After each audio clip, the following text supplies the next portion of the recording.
ACCUSTATS Video Productions presents from Reno, Nevada, the Sands Region number 21. I'm Bill Incardona along with David Maddux. And the tournament started with 70 players. There are now only 6 remaining players. There are 2 players that are on the one-loss side and 4 undefeated players. The 4 undefeated players are playing now. Earl Strickland against Luat from the Philippines, and Johnny Archer against EFREN Reyes is going to be the feature match we're going to be doing. Right, Billy, and you know, it was brought to our attention, and it's pretty obvious that it's arguably the United States' best 2 players in Johnny Archer and the reigning world champion Earl Strickland, and EFREN Reyes, and a great player from the Philippines, Rodolfo Luat. So this should be a great contest with international implications. So, and Rick Bowling, our cameraman, will go to the Luat Strickland match at different times during the telecast when we have time. That is okay, Rick. Okay. Well, I can't hear Rick, but I'm sure that he agrees. Okay, Rick. I never called Rick Bowling. Okay, Bowling. Bully. Okay, we're ready to start the match. Johnny Archer has won the lag, and he'll be breaking first. This table, in the previous match, this table broke rather easily. Early in the tournament, it seemed to be breaking a little tough, and they did a little adjustment. They put a new spot on and, rubbed down the rack area. And so I believe that will favor Johnny here. Well, I don't know if I can agree with that. And I'll tell you why I don't know if I can agree with that. Because I don't think that of the 2 players out there, Johnny's going to have a problem breaking the balls. Therefore, if I were Johnny, if I were Johnny, I'd want to play on a table that was a little bit stingy in the regard of giving up balls on the break, because he figures to pocket more balls on the break than Reyes. And if you play on equipment where balls go in, freely, then I think Reyes will have more opportunities than he would normally have. And when Reyes gets opportunities at the table, he's so dangerous. And I like to have him in the chair if I'm playing him. But of course, if I'm playing him, he's usually at the table. Well, I sure would. Talking about dangerous anytime he's at the table, for the viewers that were purchased the tape that he played in last night, he made a shot, a 2 billiard off the 4. That was worth the price of that entire tape, and I'm sure we'll see fireworks from him in this match as well. Yeah, that's the type of a shot that you hear about after their tournament's over and you don't believe it was executed. Right. But of course we have that on camera, ACCUSTATS. Exactly. It's on tape, and all you have to do is ask for that particular match, and then you'll be able to witness it then. Well, I was mentioning that to another player yesterday afternoon, that you hear stories about how Eddie Taylor played and how the great players of the past played, but that's all they are, is stories. You don't have any evidence of it. But now we are so fortunate that 50 years from now, when we're stumbling around in the pool room and somebody says something 50 years from now, I'm going to be stumbling around in the 50 years from now. I'm going to be in heaven. Somebody says something about how Earl Strickland played and Johnny Archer played. Well, you can say, well, here's the tape, and you can see what he did. Definitely. Documented proof. Absolutely. Okay, we're ready to get started, Dave. Johnny Archer on the lag. He will break the balls in game number 1. This is a race to 11. Keep in mind, this is a shorter race than the preceding year. It was a race to 13. This is a race to 11, and both of these players want to get off to a quick lead. What's the extension on Johnny's break? No, he really got a lot of action in the break. Down the 3 ball came down, knocking the cue ball away from the 2 ball. He had position on the 2 ball, had the 3 not have hit him out of position there. Knocked him out of position. Now the 6 is in between the cue ball and the 2 ball, and he's going to have to look to push, unless he can see a portion of the 2 ball. And if he may elect to bank the 2 into the area of the 5 and go up table with the cue ball, if that's available.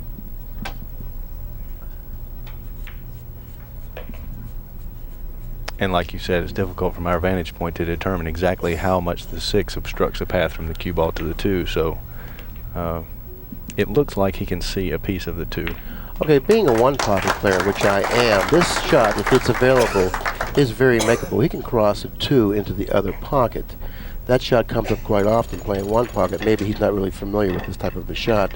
Playing 9 ball, you really don't shoot this type of a shot that often, but playing one pocket you do. That's why I was able to notice it very quickly. But of course, it may not be available, so he maybe have to try something else. I don't know. He's looking to push He's it. rolling out. He did the smart thing in trying to tie up the 4-ball, but I don't believe that he's prevented the 4-ball from either going inside or possibly a 4-8 combination, depending on where it stopped. But he pushed out the ball where he's going to have to jump and hit the 2 or kick to the end rail between the 5 and the corner.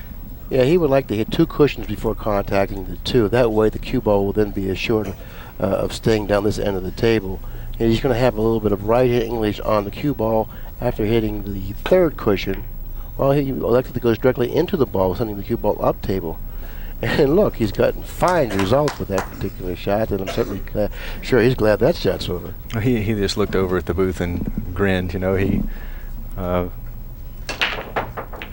played the percentage in pushing out to a position where EFREN would return, give him the shot back, but he's really pleased to have such excellent result. Let's talk a little bit about the man at the table now. In the past, EFREN Reyes has had a lot of problems defeating Johnny Archer. Johnny knows he holds a lot over Reyes, and the first, decision of how the balls are going to be rolling looks like it's pointing Johnny's way. So far, that does appear to be true. Well, EFREN turned it around on Johnny, except that he didn't hook Johnny. Johnny's looking at playing a billiard, the 2 off of the 5 in the corner, which I believe is available, and he'll send the cue ball 2 cushions under the 9 for position on the 3 in the upper right.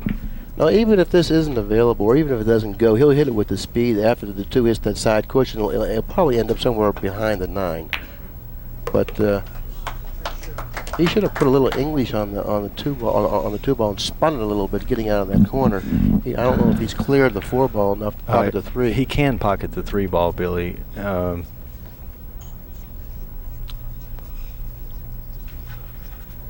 Well, if he needs to make sure he stays clear from the 5 ball, which I don't believe he'll have any problem.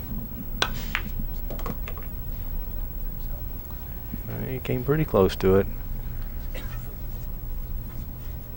He may just be satisfied with just stopping the ball where it is. I like that here. It makes pocketing the 4, cinching it instead of trying to do anything with the cue ball. Matter of fact, I think that was the only really viable option that he did have. Trying to do anything different than that would have been just plain foolish. Just go to the middle of the table.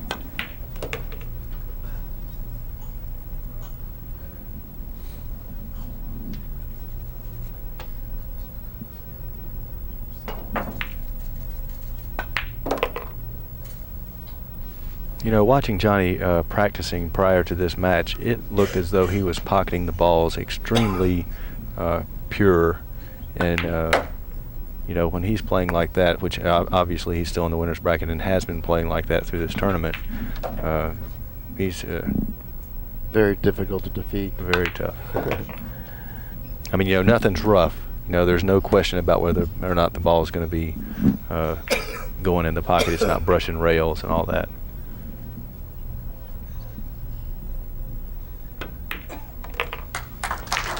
Well, he was rewarded for his safety on the 2 ball early in the game, and an excellent billiard off the 2 off of the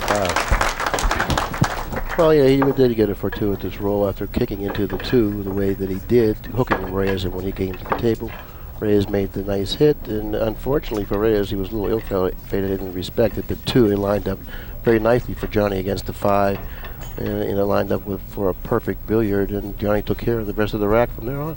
Well, EFREN was also slightly unfortunate that Johnny's push-out was not successful, because the objective in Johnny's push-out was to tie up the 4 and 8, which he did not do, and then on the subsequent shot, when he got a shot, it allowed him to get out there. That's exactly right. Had Johnny tied up the 4 and the 8, EFREN obviously would have still passed the shot, right, but Johnny would have had a much rougher time running the balls. Right. Perhaps maybe this rack may not have even been over.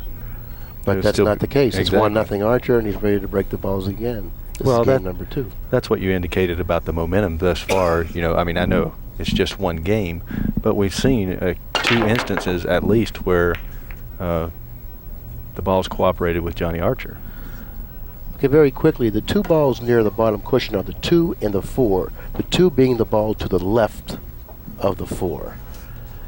The position of the 3 is next to the cue ball to the left. Very quickly, there are 2 balls up by the right side pocket, the 5 and the 7. The 5 is the ball that's closest to where EFREN is now. The 7 is the ball farthest from him. So therefore, this rack certainly has a lot of work in it. Well, I think that if EFREN gets pockets the 1, well, he's trying to go into him right now.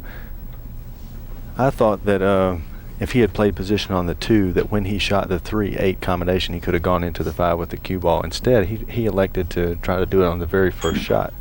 Well, there were 3 balls actually, or 2 balls actually, that are lying very nicely for him to break open the cluster 5-7. That right. They are the 3 and the 4. See, he can break loose the 5 from the 7 with the 4 also. Right. So he doesn't need to show any impatience and try it off the 3 if he doesn't have the correct 4 angle. off the 1, which he did. Well, I don't think he tried it off the 1. He just tried to get a shot on the 2 because he really didn't have much room for error shooting the 1 in regard to playing position for the 2. So therefore, he had to have position for the 2 on his mind, and he's going to break him up off the 4. It looks like he stopped the cue ball. Now he's got a perfect angle off the 4 to go into the 5. Well, he wants to hit this with enough pace that the cue ball clears away from the 5 ball. He would like to hit, if he could shoot the cue ball into the cluster or into the 2 balls, he would like to hit in between the 5 and the cushion. Right, sending the 5 toward the left-hand side. Yeah, that way he's more subject to coming out of this with a shot. So therefore, if we could draw it on the screen, we would draw a line from the 4 ball to in between the 5 and the cushion. Let's see how close he comes to this. Well, that's what you indicated that EFREN, last night when we were doing the match he played, EFREN plays like we can draw it out on a notepad. He plays with a cue stick like we play with a pencil. Exactly. And his execution is. So he's putting his finger on the part of the rail where Exactly. he would like to hit. And let's see how closely he can come to that mark. Well, not very far off. He was able to just nip the 5 prior to hitting the rail, but nevertheless, he really accomplished what he set out to. And this is game number 2. Reyes at the table. He's looking pretty good. Well, he's going to pocket the 5 ball in the corner, I believe, and play the 6 ball on the left-hand side. I also think he'll play position to shoot the 7. It's difficult to tell how close the 7 is to the side pocket, whether he will elect to shoot it in the lower or upper right-hand corner. Well, I guess we're going to have to wait to see what type of a shot he has on the 6, and then we will be able to determine what pocket he should play position for the 7. I don't think he's going to like this speed very much. He's gotten himself a little bit out of line. I think he's gotten a little bit too thin on the 6. He's going to have to play it for the side pocket, and he's also going to have to control the cue ball and get himself in reasonable line for the 7. It looks like from the position, at least that I can see, he's laying rather thin on the 6. He'll be about the middle of the right-hand lower rail. But this is the part of his game that is so beautiful to watch, the finesse part of his game. He can slow spin balls with maximum English at different speeds and really get great results. And that's another indication of how well he plays the finesse game. Well, that shot he shot on the 6, he played position like he asked himself, well, where would I put the cue ball if I had ball in hand? He put it, it was 15 inches away from the 7 ball at perfect angle. That was a great shot on the 6.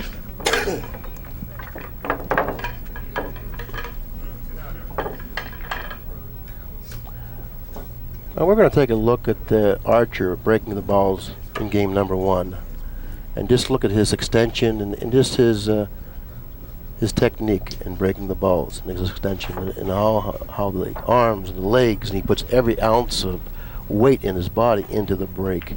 Throws everything at the break, and he gets great results. That is such a fluid motion. I mean, and you can really see it in slow motion how fluid the cue tip goes through the cue ball and toward the 1. That's that motion should be studied by a sports doctor somewhere. They put a machine on like Oral Hershiser and do the pitching thing. It would be interesting to see the mechanics. You're going way over my head now, David. Johnny Archer's break.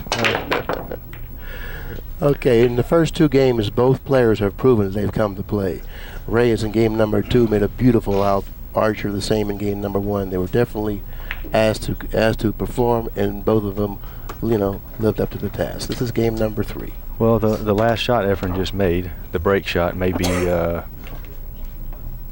I mean, obviously, I think that we all agree that is the.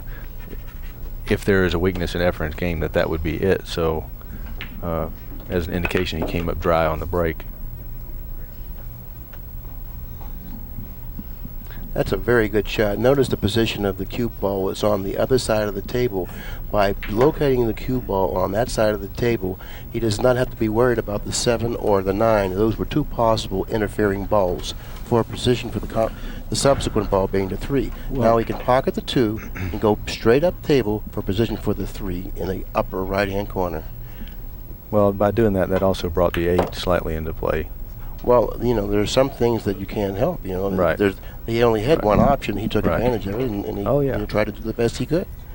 He wasn't able to clear the point of the side pocket, but he does have a shot on the 3. Now, the options that I see that he has immediately is he definitely can bank the 3, or he can cross the 3 and repositioning the 3 near the 9, or it looks like he may be trying to cut it in. Well, he opted to bank it. That's and an excellent shot. Not only was the shot itself a very good shot, but the control of the cue ball, he controlled the cue ball just perfectly. And there was a lot to be said about that shot, because he stroked that ball with a little outside English and created the angle for the 3 ball in order to hold the cue ball. He looked like a one-pocket player shooting that ball. So there was a lot of pool knowledge in that little simple bank that most people thought was simple, but there's a lot more to it. He would like to get straight in on the 6, but of course he doesn't want to fool with the 8 ball, so going 2 cushions toward the 6 may be the best way to play the shot if the 8 ball hadn't, if the 8 ball wasn't there. Right. But he didn't want to fool with the 8, so he stayed away from that route and took the other route, which was not as accessible. Well, he's going to play to the short side of the 7 and play the 7 in the same pocket as the 6.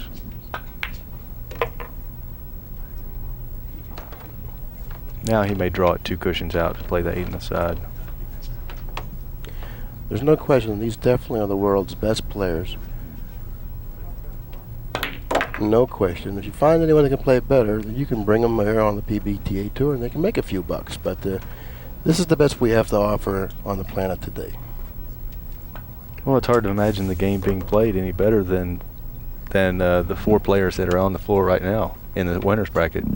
Johnny Archer, EFREN Reyes, Rodolfo Luat, and Earl Strickland. Game number 3 goes to Archer, once again taking the lead, this time by the score of 2 games to 1. Notice when both of these players are at the table, the angles they leave themselves with. They always leave themselves with an angle, and very rarely do you find the cue ball near or on a cushion. By positioning the cue ball near or on a cushion, it restricts you in what you can do with the cue ball. They know that they have the skills to keep it away from the cushion, and they also have the skills to leave themselves nice angles to get to the subsequent ball. Right.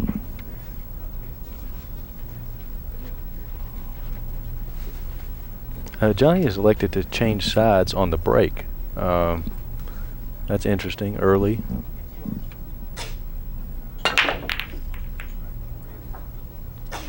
And again, it looks like he's going to come out dry on the break. And initial indications are that the ball is laid favorably for EFREN to tie the matchup.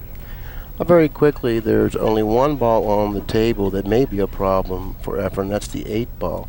But of course, I don't really see EFREN faltering in this rack. The balls are lying very nicely on the table. Drawing back for the 2. The 3 is on the same side of the table as the 2, to the right of the 6. The 4 to the left of the foot spot. Well, he may have a little difficulty getting close to the 4, but given its position, he's not going to have to do too much to get on the 5.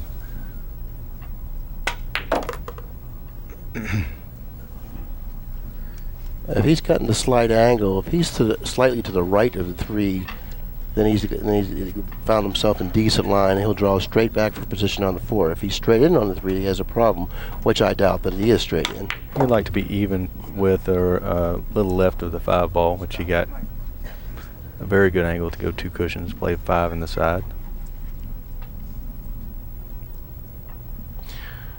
Now he'll cut this 4 in the corner very nicely and finesse this shot, going 2 cushions. Watch the speed of the cue ball once again, ending up at just about perfect line. He's looking now to see if he can avoid the 9 when he shoots the 6, going 2 cushions. I don't believe that he'll risk going at the 9. He'll probably draw the cue ball back here and get either straight in.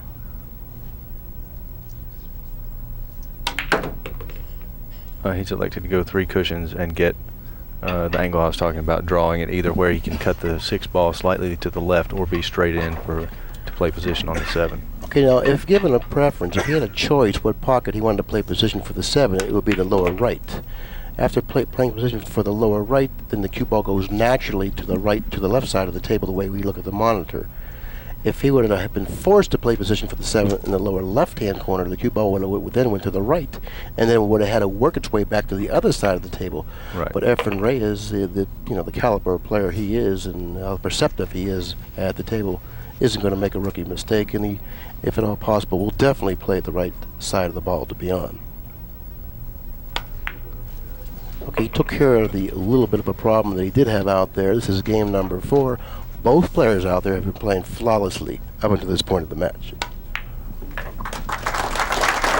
Score, 2 games for Reyes, 2 games for Archer. Well, that just goes to indicate how powerful the break is. That's 2 games in a row that the player breaking did not make a ball and his opponent ran out. So.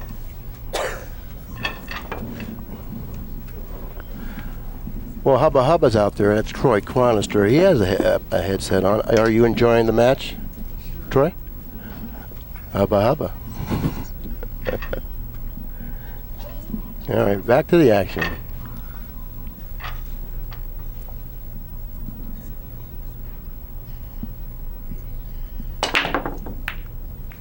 Ruckman very good. Got a lot of action, pocketing 3 balls on the break. One of them was a 9, which he forgot to mark up his game. Excuse me, he forgot to mark up his game. Now he has 3 games to Archer's 2.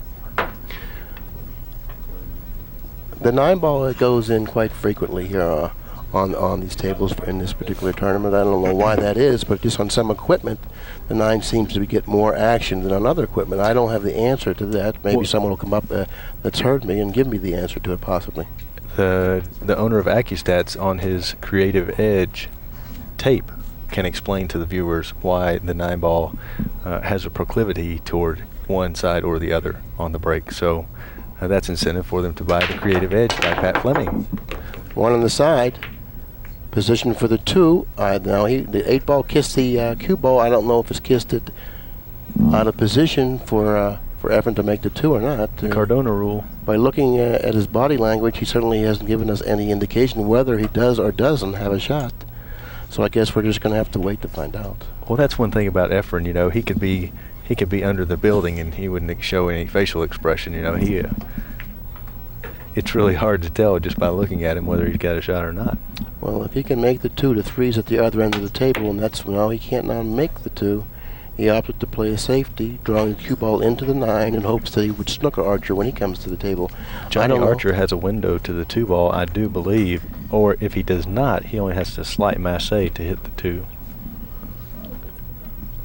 Unless he decides to back kick the 2 down table. Well, sometimes it's better to kick at a ball, even though you may even be able to hit a portion of it. There are times when it is actually better to take the option to kick opposed to shooting straight at the ball.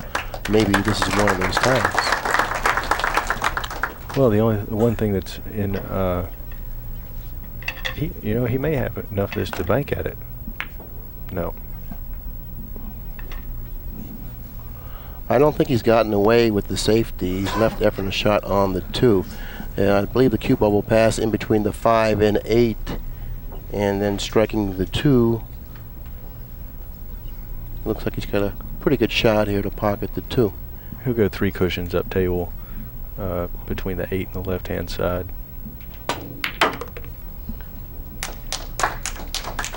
Very, very nice shot. Put an excellent stroke on that shot,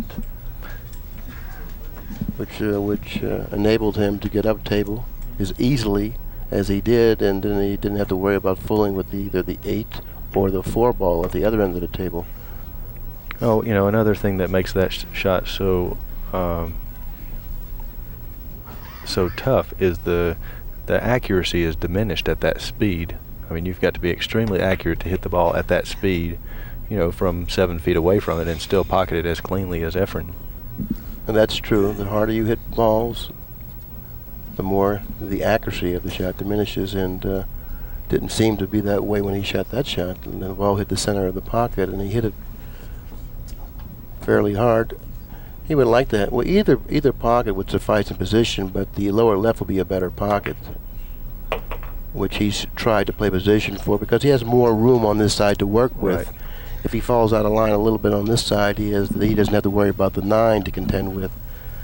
So, but he didn't want to rest the cue ball near a cushion, but sometimes you can't control it like you want to because of the difficulty of the shot itself. Well, he was fortunate that the cue ball lay over the side pocket, and he was able to bridge and cue the cue ball, you know, under or at least in the center, even though the cue ball was close to the cushion. Yeah, the pocket gave him a little relief in that regard, and he definitely took advantage of it. Okay, now it looks like he may find himself a little out of line here. No, it's it kept rolling, and fortunately for EFREN, I think it's rolled in perfect line for the 8 and left him an ideal angle to drop nicely for the 9. Look, he's using inside English. English. Go to the end rail. Inside English. Now he used the inside English because it's so easier to sight the ball, and he can rely on the reaction that he's going to be getting off the cue ball using that English. It's so much more consistent in that regard. Another thing that applying inside English did on that shot is allowed EFREN to aim slightly thinner at the 8, thereby opening up the angle so the cue ball didn't have to go as close to the 9 as it would have had he not applied inside English. So yeah, that's true. That's true. He created the better angle for himself by using that English. So he did a lot of things by using the inside English that I don't know how many people out there are aware of that, but that's why we're here in ACCUSTATS, is to we'd like to say hello to Bob Euler. You can wave at us, Bob. Yeah. Where are you? We definitely appreciate everyone who supports ACCUSTATS, even if it's just a little old cheap pair of $10 headsets. Thank you, Bob. That's the best deal in the casino. No, we're just having a lot of fun up here, Bob. Really, we really appreciate it, and hopefully you'll be entertained enough to do it again tomorrow.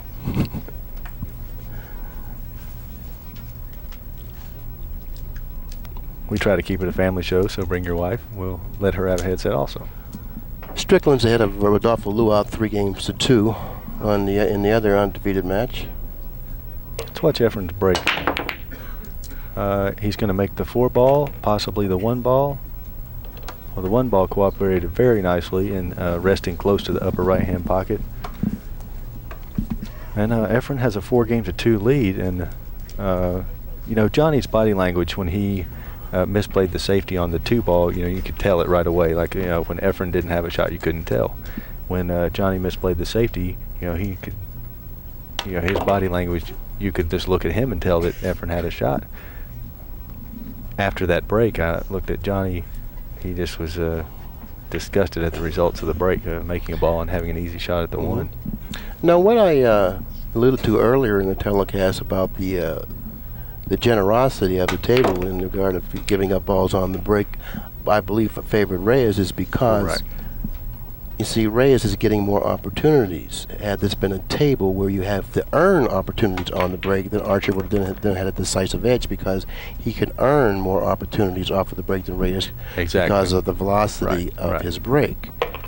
You know, now Reyes is making balls quite easily on the break, and that's all he needs to do: find a table where he can get to the table with and shoot the balls. And then this is one of those tables where he can stay at the table. Well, it's unusual.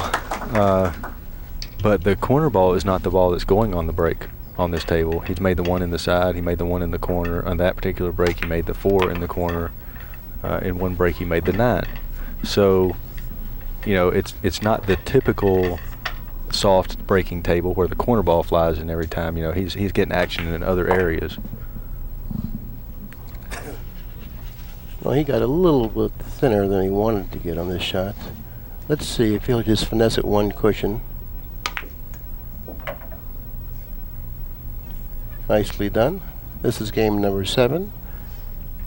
Reyes already leads by 2 games in the match, 4 games to 2, and looking to extend it, and he does at 5 games to 2. Johnny's going to have to figure out a way to stop Reyes' break. You know, he's going to have to just tighten the balls up a little more, or maybe just push him up a little bit to the right or a little to the left, or something that's, you know, a little bit different, because he really can't afford to. He really can't afford to fall very much further behind in this match.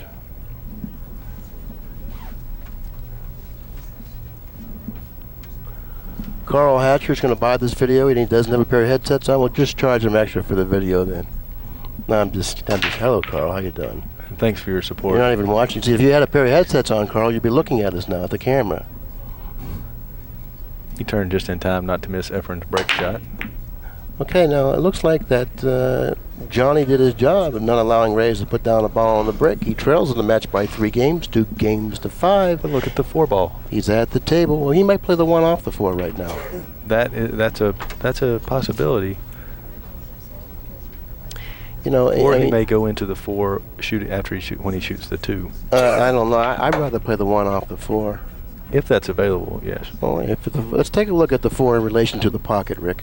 Let's get a close-up on the 4. That's the ball hanging on near the point to the left side pocket. It looks like it's just laying there, and he does have the option. He can play the 1 off of the 4, and I'm surprised that he's not doing it. I'm really surprised that he hasn't. It's off the rail, yeah, maybe a 1/4 of an inch. I don't know from our vantage point if that's enough for him to pocket the 4 on the side. But maybe I'm wrong. Maybe he did notice that he had the possibilities of playing the 1 off the 4, but opted to go this route. We'll find out. Right away, he's got himself out of line for the 2 in regard to playing position for the 3, which is at the other end of the table. He would have liked to have left the cue ball off the cushion further. He doesn't have much angle to work with on the 2. Now, this makes the 4 ball play even more difficult, because the position on the 3, good position on the 3 would give him a better chance of pocketing the 4.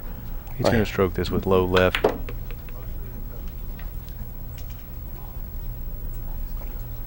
Do you think he'll drop under the 4? Absolutely. That's the only shot. Yeah. Having 2 cushions around with his good stroke and his keen eye in terms of pocketing balls with regularity. He should pocket the 3 ball, draw 2 cushions out of the upper right-hand corner, and try to get as closely to the 4 as possible.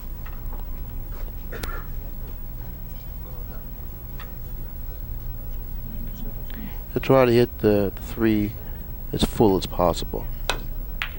He did a very good job there. If he's got the speed down, he's going to like it if he's got the speed.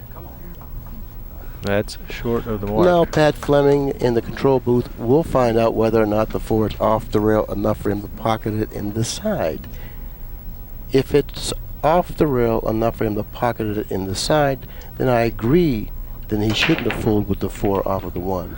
But if he can't pocket the 4 on the side, then I disagree with his option. I believe he should have pocketed the 1 off of the 4, trying to just, create a better situation for himself. He may bank the 4 in the right-hand side. He has 2 options to cut the 4 in the corner. Yeah, he'll definitely go to either the side or the corner. He shot it into the point. Well, he got a fortuitous roll after missing the 4. He went cross-table, contacting the 8, and then the cue ball eventually taking its place behind the 5. Something that he desperately needed. After all, he is trailing in the match by 2 games to 5, and he needs to put some more games on the wire, and this is one way of doing it, not allowing his opponent to have a shot when he gets back to the table. It's unusual that he hit that ball pretty rough. The 4 ball went straight into the upper point. So, that was an indication he didn't hit the ball very cleanly. I don't believe that EFREN has allowed Johnny an offensive shot unless he can play the 7 ball billiard off the 4. Well, Johnny looks like he can see the 4 ball. And if he can, you're right. He will have the billiard. He needs to control the 4 and the cue ball. Now, this shot coming up is very difficult. This is a very difficult shot. if he shoots in the upper left-hand corner, he has to be very concerned with the cue ball, because with a natural ball, he may have to worry about the scratch in the upper right-hand corner. He's going to have to go down under. Oh, what a great shot! That was a very, very nice shot. He had distance working against him, and the angle that he had, that ball was a very hard ball to judge in terms of pocketing it. So therefore, he really came up with a great shot and at a crucial time. Well, anytime the ball is out in the middle of the table like that, and you're far away from it, and your mind's eye doesn't have the rails to use as reference to where the pocket is, that makes the shot very tough, and that was a great shot. And that's why these players out there are the champions that they are, because they have such tremendous feel. Not so much that they can see where to hit, but they can just feel where to hit. And if you can feel where to hit, that means that you're really playing good. And if you can feel a shot like he shot on that 4-ball, the shot he had on the 4-ball, if you can feel that shot with the type of accuracy that he hit it with, well, he's ready to play.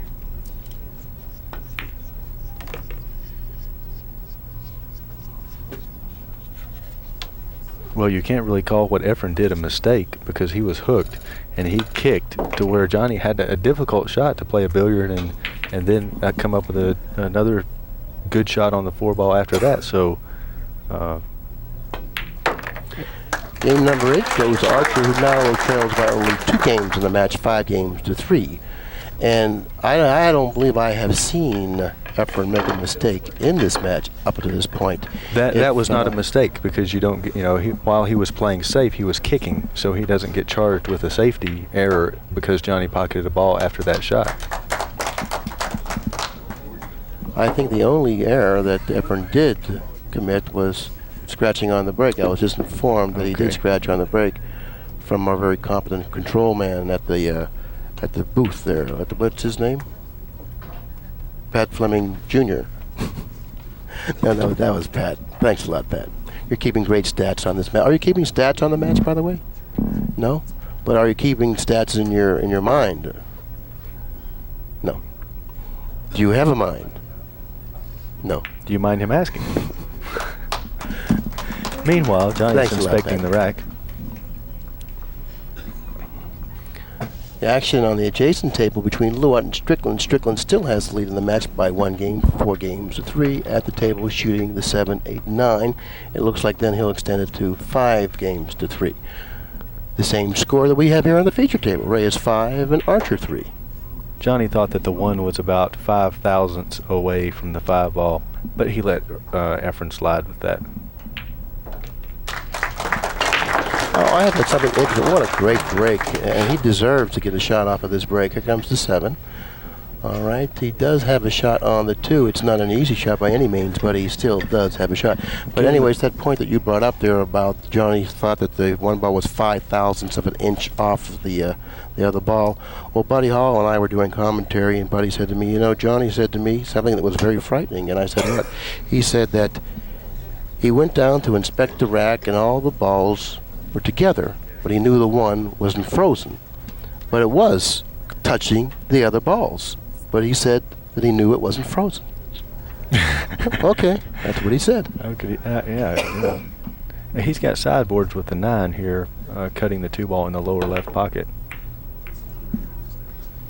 He hit it in the 1/4 of an inch on the left-hand side rail that it didn't go in. A 1/4 inch up, it would have gone off at 9. A 1/4 inch down, it would have went clean in. So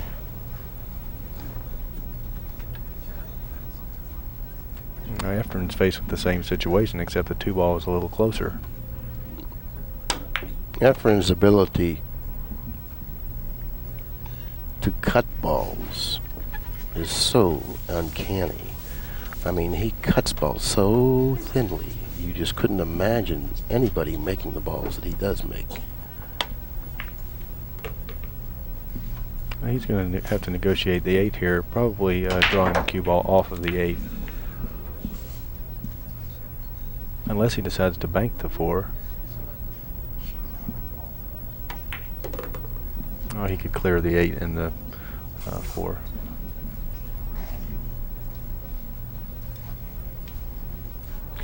Is he going to go 2 cushions inside the 6? Well, I don't know the angle that he has. Well, it looks like he has gone 2 cushions. He has to be careful. Okay, he nudged the 8.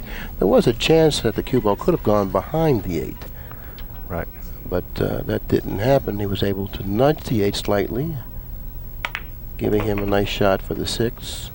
Well, that's what I was talking about earlier. You know, EFREN plays like, where would I put the cue ball if I had ball in hand? And that's where he put it, right there. You know, almost straight in, close to the 8, close to the 6. He had a slight angle to drop over for the 7. He's phenomenal.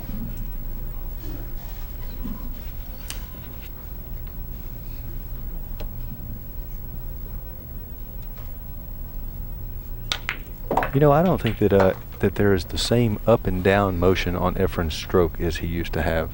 It looks like it's a little bit, I mean, you know, while it's still up and down, it's not as severe as it once was. Does it look that way to you, or can you tell? Well, it looks like to me that he's still playing the violin. You know, he started out years ago when he made his debut in the country playing the violin, which Jim Rippey so badly misinterpreted as a pump stroke. But anyways, he was playing the violin then, and he's still playing the violin. And it's a Stradivarius, I might add, and sounding quite nice at this point, leading the match 6 games to 3, while he hasn't marked his score up yet. And he's been playing with that same cue for as long as I've seen him play, and you've played him, you know, for a long time in Chicago. Same cue. Well, it certainly looks like he's playing with the same cue, but I couldn't, or I wouldn't bet my life on it, you know, because there are cues that look alike. Right. Now, we have cues in our country that go for as much as $10,000. The average cue in our country, custom cue, is $700–800. Right. All the way up to $10,000. Now, the cue that he's playing with is probably no more than $135. Exactly. But yet he makes a lot of balls with it, doesn't he? Yeah. That just goes to show you can't buy talent. You know, you can't take a donkey and win the Kentucky Derby. Okay, now that's exactly right. Once again, making the same error that he did earlier in the match, scratching in the side, giving Johnny ball in hand. The 3 ball is the problem in this particular rack. The 8 precludes 3 from dropping into the lower right. The 7 precludes 3 possibly from going into the lower left. I don't know from our vantage point, but I believe the 7 passes the 3 ball passes the 7 cleanly. Okay, he's taking a look at it. He gave us that it figures look when he was looking at the 3, so perhaps it doesn't pass. And notice the position of the 4. He can't even play position by going into the 3 off of the 2 because of the position of the 4. The 4 precludes him from doing that. So therefore, a lot of work in this rack. A lot of work. Definitely.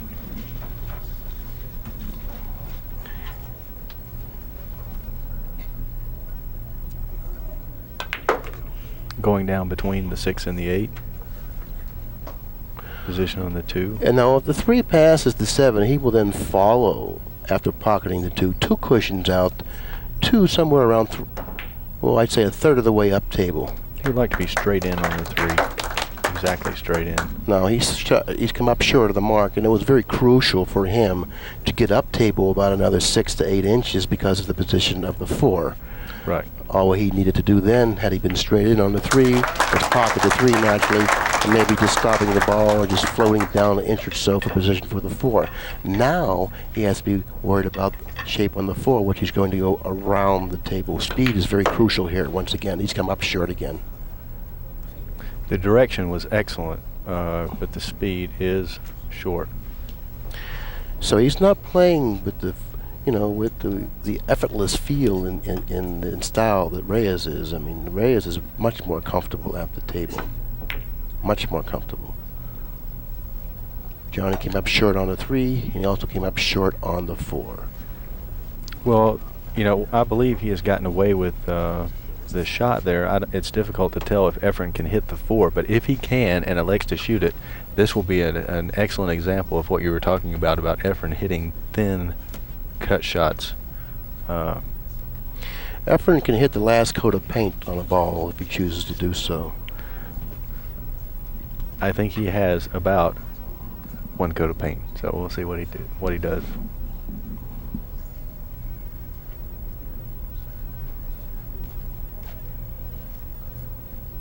what Johnny was trying to do was to back kick the 4 up the table and use the 8 to snooker EFREN with.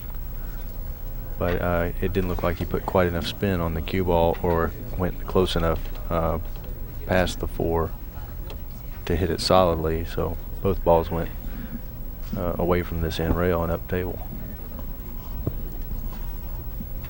I hope EFREN can hit this because I'd like to see him cut it in. Or you'd like to see him attempt it? Well, is that not the same? I don't know. Is it? If he attempts it, it will go in, most likely. He must not have been able to see it. Well, it looks like he's hooked Johnny solidly behind the 6. Very fortunate to do that. But of course, Johnny was a little fortunate in himself to have left EFREN the shot he left him. So turnabout in this instance is fair play. Let's find out whether or not Johnny can make contact with the 4.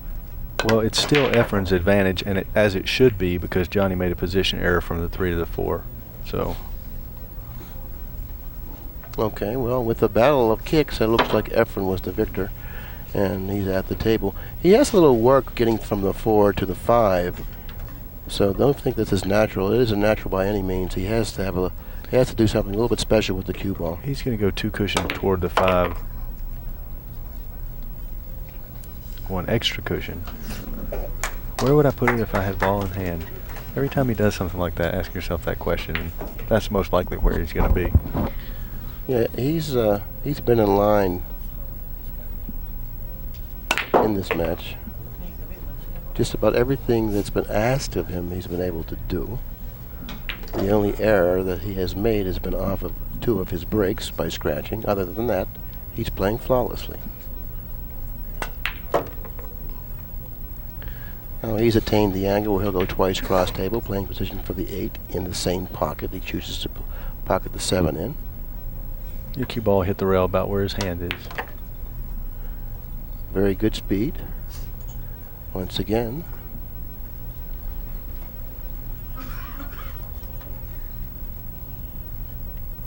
He'll play the 9 in the same pocket.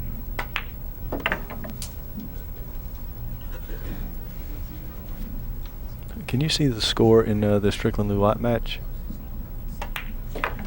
And after game number 10, Reyes, still playing flawlessly, leads Archer by 4 games, 7 games to 3. The score is Strickland 6, Luat 4. Luat at the table shooting the 6.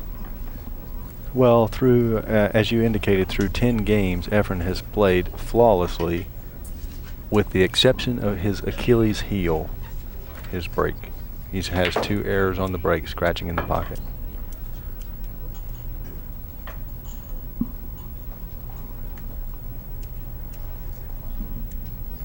Now we can get a shot of Rodolfo Luat on the adjacent table.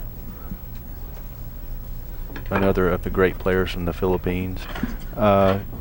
Someone was talking about somebody playing a certain person's speed before this match, and Scott Smith said that there are 1,000 players that play that person's speed. And this guy said, well, where are you going to find 1,000 players to play like that? He said, well, all over the world. And I said, you may only have to go to Manila in the Philippines to find 1,000 players that play like that, because they seem to keep, it's one after the other. It's Andam and Luat and Bustamante, and now Warren Kiamko is making his presence known. Well, you're really arousing my curiosity. Describe that for me. Your curiosity? Describe that. Who is that? I can't say. Oh, okay. Well, then it's... I can't say, only because I don't know. Very unfulfilling story. Well, I'm sorry that you feel that way.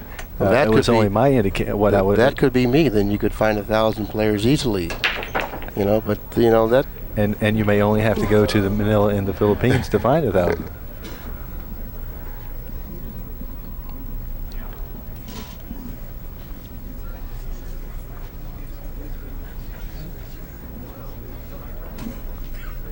Where if some players had their way, the only players on the tour would be from North Carolina.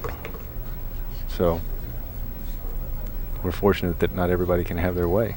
That was a great shot EFREN just made on the 1 to get positioned on the 2. Great speed.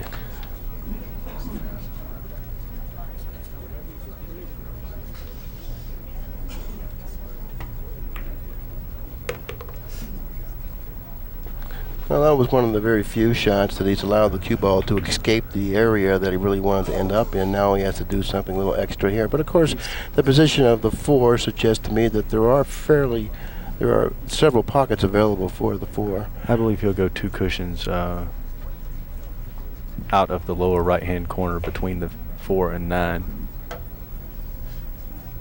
if that's available. He likes to roll the ball, and the direction of the cue ball would indicate to me that well, he's going to draw it as soon as I say that. He's going 2 cushions in between the 4 and the 9, or he's going to play it somewhat in that fashion.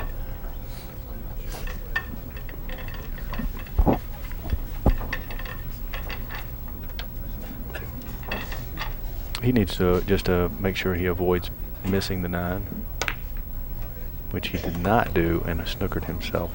I'm glad I got that out before he pulled the trigger. Yeah, that's amazing that he wasn't able to clear the 9, and for you to say that immediately before he did it. Yeah. He's going to have to masse this one slightly in order to hit the portion of the rail that he needs to hit to pocket the 5. So he's going to elevate and masse it. So therefore, he's only a slight underdog to pocket this ball, considering how well he does this. And once again, illustrating to all of us the master that he truly is. Well, that was only the rabbit's ears. We see some shots where he pulls the whole rabbit out. While that was a great shot, hopefully in this race we will get to see many more. Well, Johnny really got an opportunity that he didn't expect to get. Let's see if he can take advantage of it. And we both know how desperately he really does need to take advantage of this opportunity.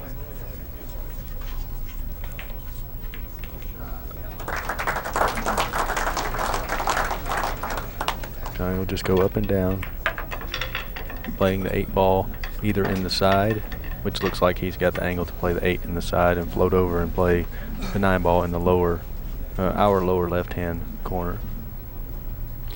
Johnny doesn't appear to be nearly as smooth as EFREN is at the table. He seems to have a little jerk after shooting certain shots. Like that's a good indication that there's a slight bit nervous out there. But after game number 11, Archer trails by 3 games in a match at 4 games to 7. Let's take a look at EFREN's miss, Billy, and describe what happened here. Describe what happened here? He missed. Well, I mean, why did he miss it? Because he's just proven to all of us, even though we don't really believe it, that he is human. I don't know of a better answer, but well, he may feel the rail's faulty or something. He would not say, "Well, I just missed it." He'd say, "Well, smoke get in my eyes." Or a famous group in the '60s made that song, "Smoke Gets in Their Eyes." You know who they were? The Four Tops. I bet you Pat Fleming knows who that group was. He's the right. Spinners. He's right. The Platters. Well, Rick, no, for sure, Rick knows. It was the Platters. Rick was one of the Platters. How do you like that? He's the missing link.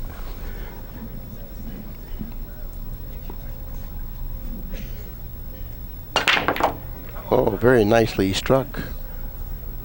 And he does have a shot on the 1.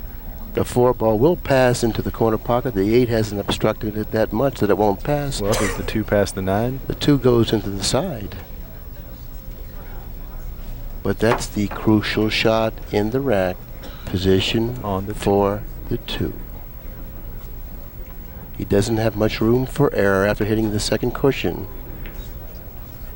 If he crosses his line of position for the 3, the 6 will then come into play. He understands this, so therefore he may come up short on the 2 because he hasn't really been that smooth. Since about the 5th game, when the score was tied at 2 games apiece, EFREN ran out and then made the 9 on the break, and that 6 is bothering him so much right now because he realizes that he needs to play position for the side pocket. But that 6 ball looks like a watermelon. Congo in the picture of Congo. That Did you big see gorilla? it? No, but I saw that gorilla and watched the cue ball. He doesn't want to get below the 6 now. It's going to be close, folks.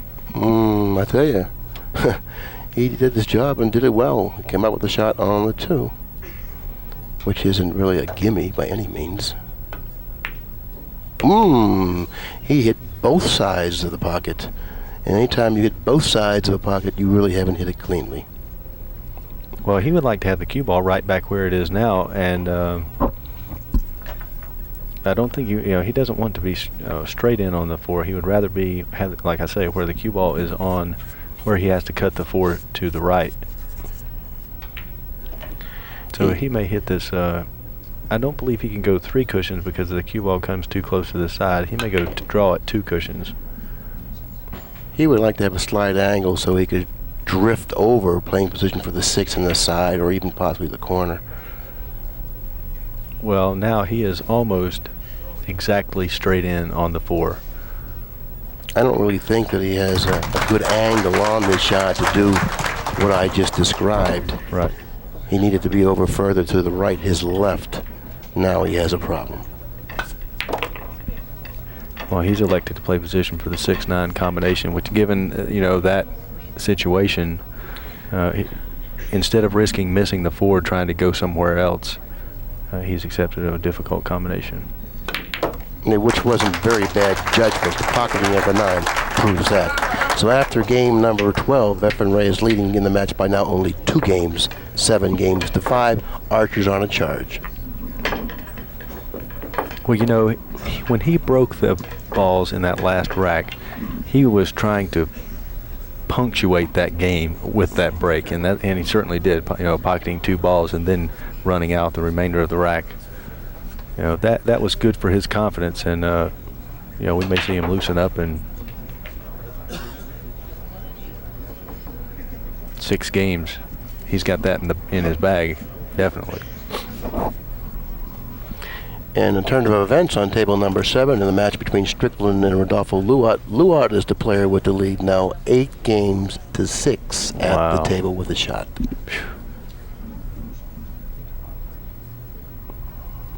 Too bad we couldn't have these guys playing like partners or something,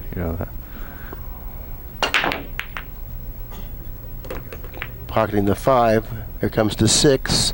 Here comes the 1. Coming up with a shot on the 1. Cooperating. This is a pretty funny angle that he has on the 1. It looks like if he follows it, the side pocket may come into play. I believe he should shoot the 1 in the side. No, he's going to play it in the corner. He don't like it because the side pocket. He may have to elevate if he chooses to shoot the 1 in the corner, which it really diminishes the accuracy of the shot. Very big shot right here. If he pockets the 1, it looks like that he might be able to take this particular rack and position the cue ball quite nicely for the 2. Well, he's put the position of the cue ball where it looks as though he's going to try to go between the 9 and 7 and not disturb either ball. Very nice control, a very narrow gap between the 7 and 9. He's forced to play position for the 7-9 combination when he gets to that point, if in fact that he ever does, which I think that he will, but of course nothing's a guarantee. He would like to be almost straight in on the 4 with the cue ball between the 4 and the 6. Well, by his hand gesture, he wanted the ball to slow down so he could draw the cue ball up and play the 6 on the side. No, I think that's fine. He should just come off the rail about 3. Oh, he's going to play position for the 6 on the side? Wow. Well, I'm taking another look at it on the monitor. I didn't think the 6 was that far off of that rail. By looking at it from my vantage point opposed to yours, right? There's not much air there in between the 6 and the rail, but obviously I was wrong. I took a look at the monitor, and he has a lot of room there. He would like to get cross table about 3/4 of the way. Well, that'll do just fine. He's gotten himself in just about perfect line. Now all he needs to do is put down the 9. He'll come to within 1 game of the lead.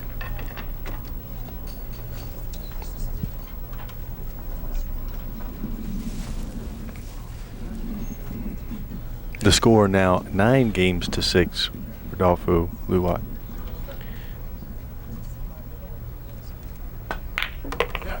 And he does pocket the combination 7-9, and he is now only trailing by 1 game in the match, 7 games to 6.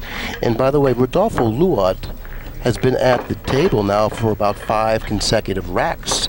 I think he's strung about 5 consecutive racks on Strickland.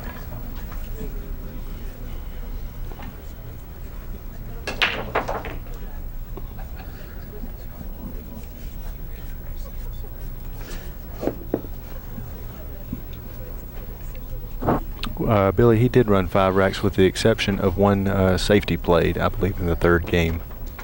That Earl Strickland did get to come to the table, but he was probably under something. So Johnny Archer's break shot, 6 games to 7.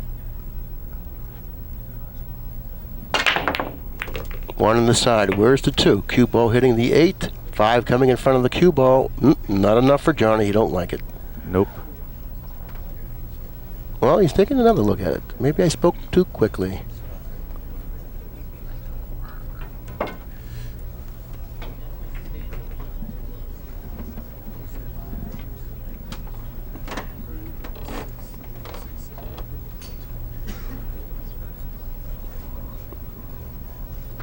Well, he has a difficult position route to the 3 ball, even if he can, because it doesn't look like he's going to be able to do just anything he wants with the cue, with the pocketing of the 2.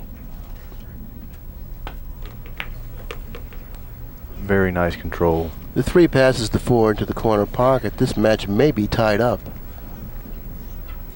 in a very short period of time. No, that's short. That's short. That's way short. That's way short. I think he shot that a little precipitously. He should have taken a little more time on that shot, since that was the crucial shot in this rack. Now he's created a problem for himself. He's got a lot more work than he should have had. Can he negotiate this problem? I don't know. This is a pretty tough situation he's confronted with. Well, he's going to bring the cue ball 3 rails around the table. That's hard enough. He's going to have a shot on the 5 in the corner. Very nicely executed. Very nicely executed. Just made it by the hair on his chinny chin. That was in the 3 Little Pigs, wasn't it? I was the wolf in that. That was Didn't you know? You were the wolf. Yeah, I'll huff and I'll puff and I'll blow your house down.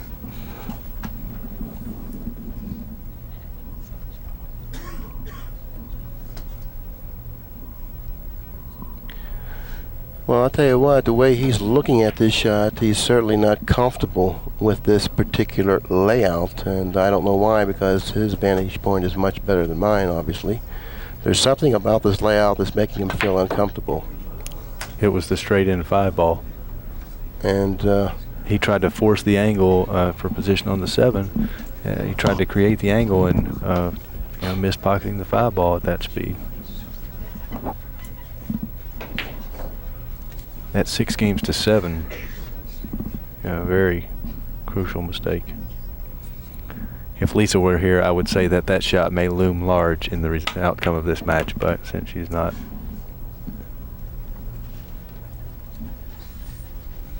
He may have fallen on an angle where he has to go 3 cushions or high inside.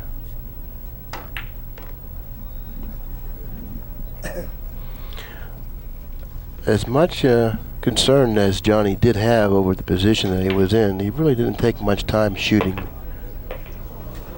He really didn't take much time in shooting the 5. I thought perhaps he should have taken a little more time shooting the 5. Well, he had done that earlier in the rack when he shot the 3 and came up short on the 4 also.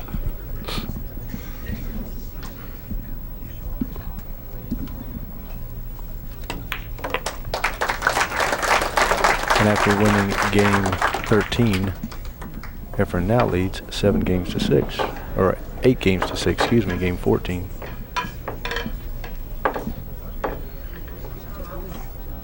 And 8 games to 6 is a lot larger going to 11, which we are now going to, as you alluded to earlier, than 8 games to 6 going to 13.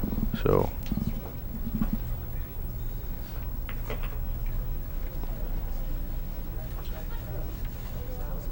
EFREN would like to vote right now to go to 9. So no, he would like to go to 8. As long as you're going to shorten it for him. Yeah, okay. We're telling it like it is. Okay.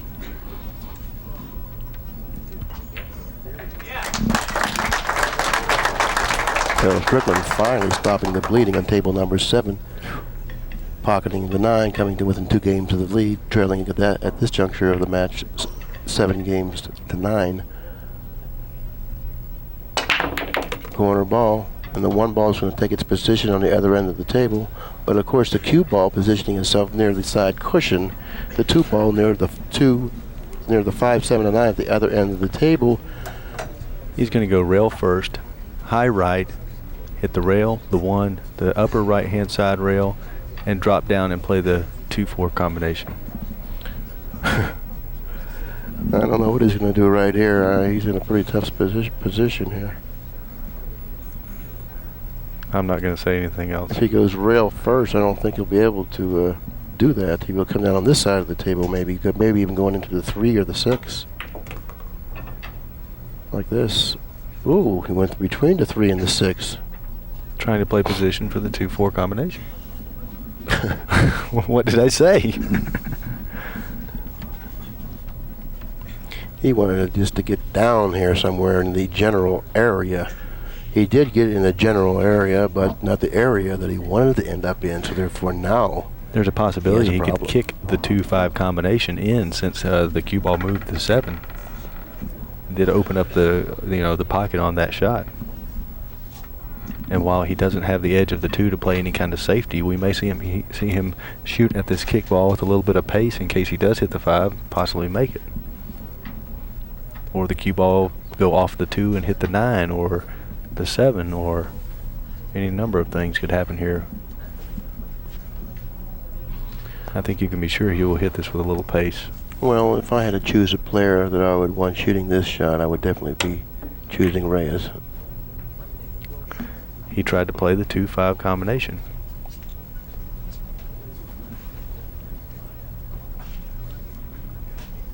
Do you think Johnny can cut the 2 in here? Yeah. I don't know. I believe he has enough room to get in there, enough to hit the 2 ball thinly, enough to cut it into the corner.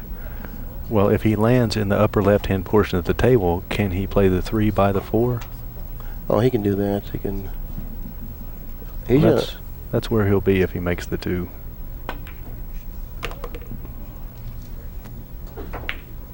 I didn't like what he did there.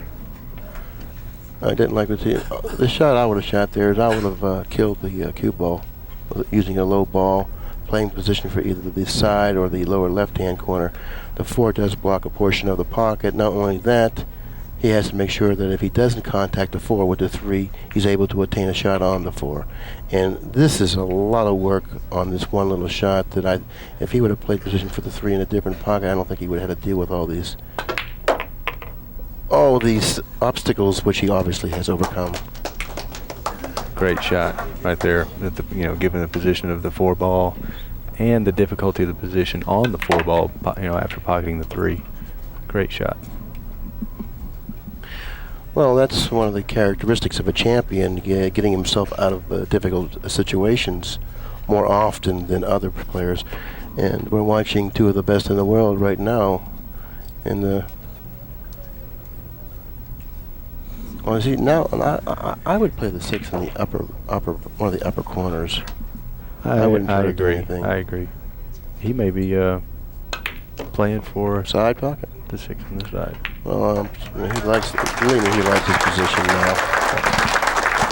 Earl Strickland won another game and closed the gap to 1 game, 8 games to 9. Okay, they're playing on table number 7. Now, the characteristic of table number 7 was obvious to anyone who has ever watched a game or a match played on table number 7. The break on table number 7 is as strong as nuclear warfare, believe me. That's how strong the break is on that table. So therefore, it's not surprising to see either player string 3, 4, 5, or even 6 racks on that particular table. So therefore, any type of lead is definitely surmountable.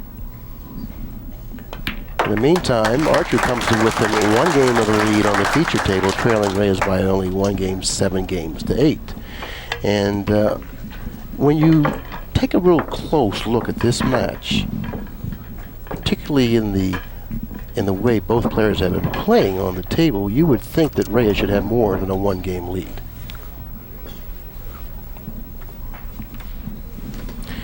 Johnny Archer opted to take his break at this time, so I guess we'll do the same. And when Johnny comes back, we'll be back.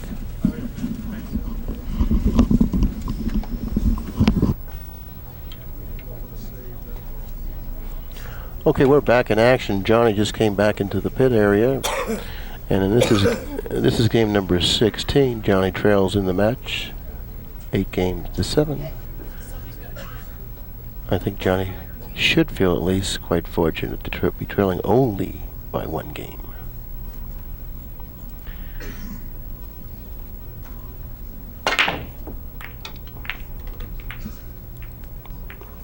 Doesn't look like he's going to put anything down. No, EFREN's got his work cut out for him going to the 2-ball, but here we're going to get to see a patented EFREN Reyes inside spin shot. If he plays the 1-ball in the upper right-hand corner, he'll go to the left side rail where the 4 is and a round table for position on the 2. Unless, I don't believe he can get to the upper, to the end rail first. Boy, there's a lot of traffic there. Absolutely. I don't know about that shot. He might be better off just playing some sort of a safety, or else he's going to play playing at 2 cushions down table, so shooting the 1 in the opposite corner.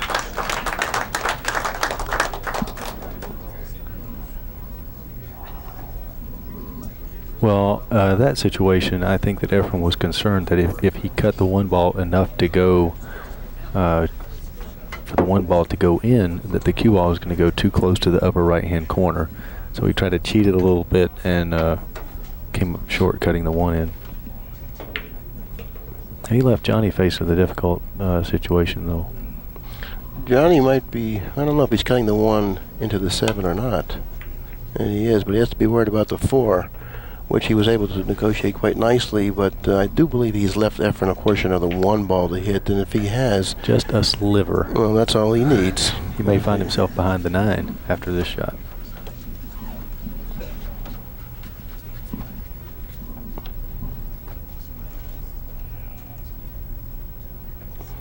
I don't know. I don't think he'll want to use the 9. I think he'll want to use the 3 and the 8 here. EFREN may not be able to hit the 1 at all, Billy. It's difficult for us to tell, and Rick Boley has a better vantage point than we, and he has indicated that EFREN probably cannot shoot straight at the 1, that he would probably have to go to the rail first. Can he hit with left-hand spin the rail underneath the 1? Yes. You were very quick to answer that. You can. I'm talking about the short rail, the rail that the 1 is lying near. Yes. And maybe hitting the 1 in that fashion on the way out. Well, you can see that the 1-ball is 3/8 off of the rail, so. Rodolfo Luau, the first player to be at the hill, game in the chasing table, leading 10-9. Reyes mishitting the shot, not able to make contact with the 1. He was trying to bend the 4-ball or the cue ball around the 7, and you know, if the 7 had not been there, he figured to at least hit the 1 and possibly make it. But you know, the 7 obstructed the path of the 1, so that was a pretty aggressive shot, given the score 8-7. Don't you think? It was. You know, if I was Johnny, I would consider shooting the 1 in the opposite corner, the left-hand top corner. Playing position for the 2, 1 cushion down to the lower right-hand corner. He's opting to go 2 cushions. I don't know. I like the other angle better because I think there's more room for error. I agree, because you... the speed lays better the other way also. Right. You know, the 3-ball is a large ball shooting it this way, whereas if you shoot it the other way, you take that ball out of play and 1 less rail, and you can concentrate more on the speed. And I also think that his position is much more accurate shooting it 1 cushion. Because he's rolling the ball. But he has come up with a terrific shot. The 2-ball does pass the 6. It does pass the 6? Yes, it does. Now he'll probably play position for the 3 in the side. Possibly in the same pocket as, well, let's see. All right, looks like he's going to have to go for the side here. Possibly the lower. Watch out. Watch out. Oh, my goodness. He gave, the expression on his face was, I'm not surprised.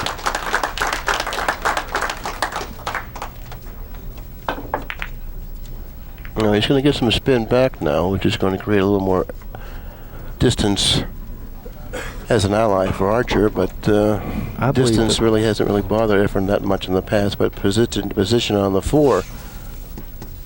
The position on the 4 may be a little tougher now to negotiate since he does have a lot more distance in the angle that he has. You know, since the 5 ball partially blocks the left-hand corner, Efren may cut the 3 ball into the 8 and then play position that way. Well, not so much the 5 ball blocking the pocket. I don't think it does really, but the position of the 4 may suggest that that's probably a much better shot. Well, he was really ill-fated in the regard that he didn't come up with a shot on the 3. Well, you know, he may have been slightly precipitous in how he shot the 3. Instead of being sure that he contacted the 8 squarely, he just cut the 3 because he knew the 8 was a big ball. He just cut it into the general area, and the 3 ball got away from him. Look at this shot.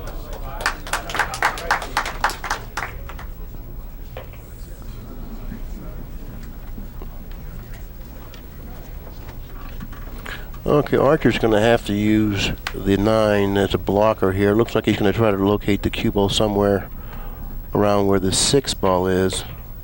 He may just stop the cue ball, Billy. Well, I didn't think he was able to do that. Luat's preparing to put away Strickland, leading the match 10 games to 8, or 10 games to 9. Strickland is, this is a winner's bracket match, so Earl just moved to the loser side, not out of the tournament. Oh, he missed the 9. You're not going to see that very often. A player the caliber of Rodolfo Luat missing a gimme shot on the 9, leading Earl Strickland 10 games to 9. And with the pocketing of the 9, Earl will then tie up the match 10 games apiece and be breaking for the match. Can you believe that? In the meantime, Reyes kicking the 3, kicked it into the corner pocket, cross corner, giving himself an opportunity to extend his lead in the match. There's too much going on for us to cover it, Billy. This is too much. Now he overcut the 4. Archer jumps out of his chair. What a turn of events we've just witnessed in the last 12 or 13 seconds. Absolutely. The table, Rodolfo Luat missing the 9 ball, and EFREN Reyes kicking the 3 in and then missing the 4 ball. If at all possible, we will keep in touch with table number 7 in that very, very exciting match. We saw it on the monitor. It's on this tape. After this shot, let's go to the break, Rick. Let's go to the break on the other table real quick, because pocketing the 4 but not coming up with a shot. Earl does have a position at the table, but he doesn't have a shot. Back to Johnny. Johnny shooting now the 7, where the 9 is positioned near the lower right-hand corner, somewhat near the lower right-hand corner. If Johnny's able to put down the 7 and the 9, he will then tie up his match with Reyes at 8 games apiece. Keep in mind, though, on the other table, Strickland is knotted up 10 apiece with Luat.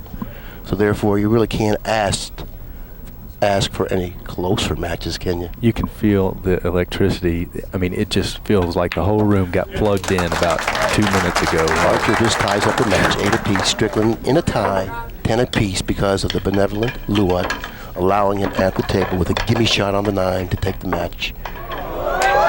Earl Strickland, what a shot he just made cross-side on the 1. You would think by pocketing that type of a shot, he would have some sort of a shot as a subsequent shot. Let's take a look. A safety. It's a safety. He wants to come off that cushion because he doesn't want to give Luat an easy kick. Which he has done. That's at least 50. He's probably 80% favored to kick this. Depending how far the 2 is off of the cushion. Right. It looks like it's about a half an inch off the cushion. Half an inch to an inch. It's between an inch and an inch and a half off of the cushion. Well, given the position of the 3-ball, he wants to hit the in rail first so the cue ball goes up and he can play the 3-ball in the side. Looks like he's not even going to try to kick it in. I don't see how you could not here. He's faking if he shoots it that way. Or he's still thinking about the 9-ball. Well, it's hard. It's really hard to shake that off as quickly as this, because the 9-ball that he missed. What about taking a break right now? The 9-ball that he missed is certainly something that would shake him, and he would dwell on it for at least some time. Oh, what a shot. Look at this.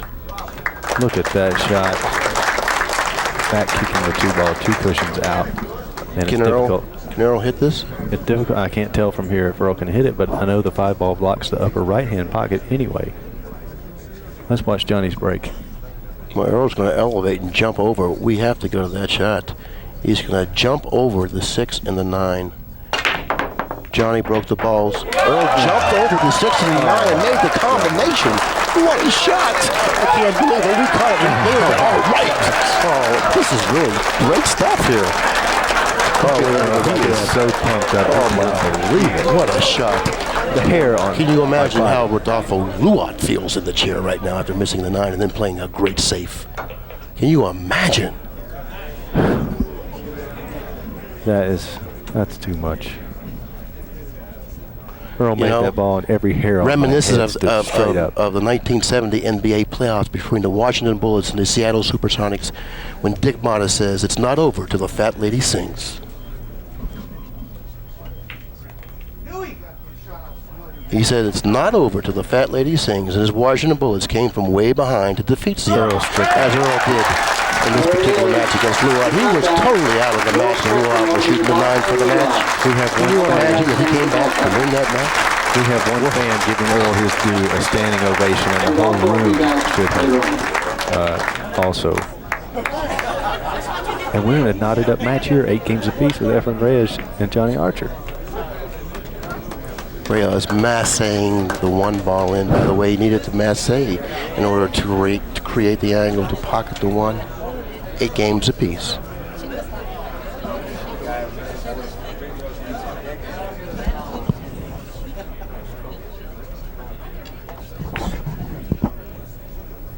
Earl made the bank on the 1. That was a great shot. It took a lot of nerve to shoot that bank when you know that the only thing you have after pocketing the bank is some sort of a little safety. You know, if you were rewarded with the match by pocketing the bank, yeah, go for it. But if you're only rewarded with only a safety to play on the subsequent shot, it's awfully difficult to shoot that shot, which he shot, and it was a gutsy shot and a gutsy performance once again by Earl Strickland. That series of shots summarized Earl Strickland's career. I mean, that's why he's the 4-time world champion and 5-time player of the year, just because he can come with a shot like he did on the 2-5 combination, jumping the 6-9. That was a great shot.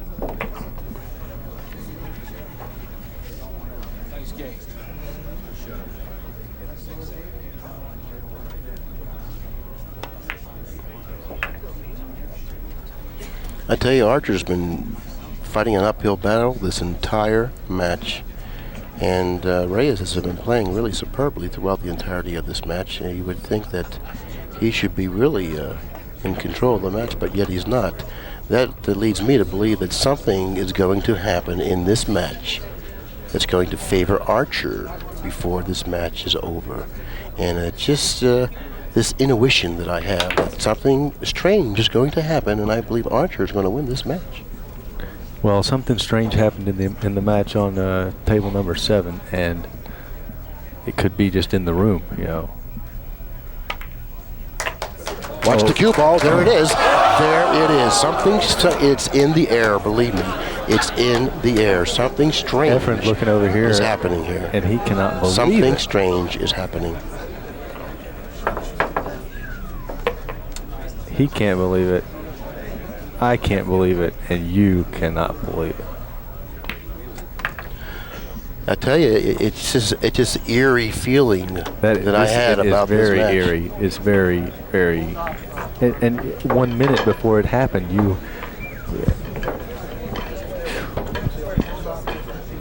You should listen to that, like Houston and over. Sorry, Billy. Well, while we're going to have a short break, I'm going to mention the sponsors, Billy. Leah Ward is here. She's a certified massage therapist, and she's with us. We have the Stroker Productions. They have pool wear, and they're from Costa Mesa, California. Clausen Cues, they're the makers of the Predator Cues. Accu-Stats booth, please seat. The Ball and Hand Clothing Company from Dana Point, California. And Desperado Activewear. I'd also like to mention Ted Harris Custom Cue Repair. You know, he's at a lot of the pro tournaments, and we really rely on him to keep our equipment in, top shape. He does great work, and we'd like to thank him for his efforts at the tournaments. You know, the people in support roles often go unnoticed, and it's good that we can acknowledge them. Okay, well, thank you for the acknowledgement of all the supporters and sponsors of this event, but in the meantime, strange things are continuing here at the Sands in this feature match of the evening between Reyes and Archer. Archer, with his tremendous break, has come up dry, but the sixth ball, the last ball that was rolling once again, came in between the one ball and the cue ball, not allowing a shot on the one. The Cardona rule. He's going after this rail first. He's going to go after the pocketing of the one, which he's hit a little bit roughly. And now the one needs to take about another quarter of a turn, and Archer will have a shot on the one, which I think he does. He looks like he has a shot on the one. The only part of the table where actually he would have a shot is right there, because if the one stops a little bit short of that, the six precludes him from pocketing the one. If it rolls a little bit farther down table, then he cannot pocket the one because of the angle that he would be left with. But it seems like he does have a shot. He's drawing the cue ball hopefully into the 8. He wants to draw it into the 8. I don't know. I don't know if that was the correct way to shoot that shot. Well, he felt like if he shot the ball and did not elevate and draw the cue ball, that the cue ball was going too close to the 3, possibly scratching off of the 3. I don't think so. The angle that I saw was that after contacting the 1, the cue ball would then go directly to the cushion, then going 2 cushions possibly into the 3. I think he had a better chance of coming up with a shot. Well, the fireworks may not be over, folks.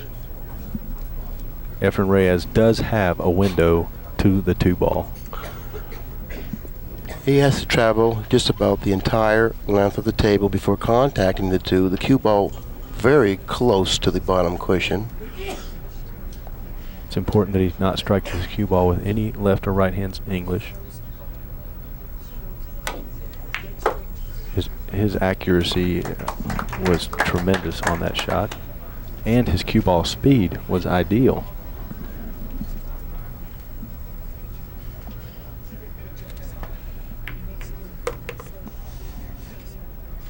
I don't think very much can go wrong here. Notice the position of the balls on the table. The 4 and the 6 very conveniently placed for position from the 4 to the 6. The 7 near the foot spot. All he needs to do is attain a straight-in shot on the 7, following it slightly down table for position for the 8. The 9's in front of the lower left-hand corner. I don't think we're going to see any surprises here in game number 18 as we did in game number 17. So therefore, this match figures to be tied up after 18 games, 9 games apiece.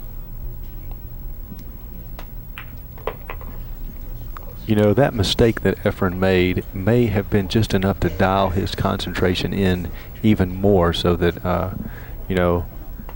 when you make a slight mental error, which that's all that was, he disregarded the cue ball, and I think it was just pure carelessness. And EFREN Reyes has been dialed in case you haven't been watching. Yes, I have, definitely. And I think that he just got careless one time in the match, and it turned out that it cost him. How much did it cost him remains to be seen. Okay, we're going to change the tape right now, and believe me, we will be right back. Changing tapes. Pat Fleming has it down to a science. No sooner does EFREN Reyes going into his preparation to break the balls that we're back, and just in time, pocketing a ball on the break. Reyes now has an opportunity at the table in game number 19. Match knotted up, 9 games apiece. He has a very difficult opening shot on the 1. He's going to have to shoot the 1 in the lower right-hand corner past the 5 or in the left-hand side, because the 2 and the 6 preclude him from shooting it in the pocket where the 2 is. But if he's successful on this shot, the remainder of the rack plays relatively easy. Yeah, well, I agree with that assessment, and but he has to get it past the 1, and I think that's going to be the main obstacle he should be concerned with in this rack is the 1 ball. After pocketing the 1, if he does, the remainder of the rack should play a lot easier naturally than the pocketing of the 1. The pocketing of the 1 will and should be the answer to who wins this rack.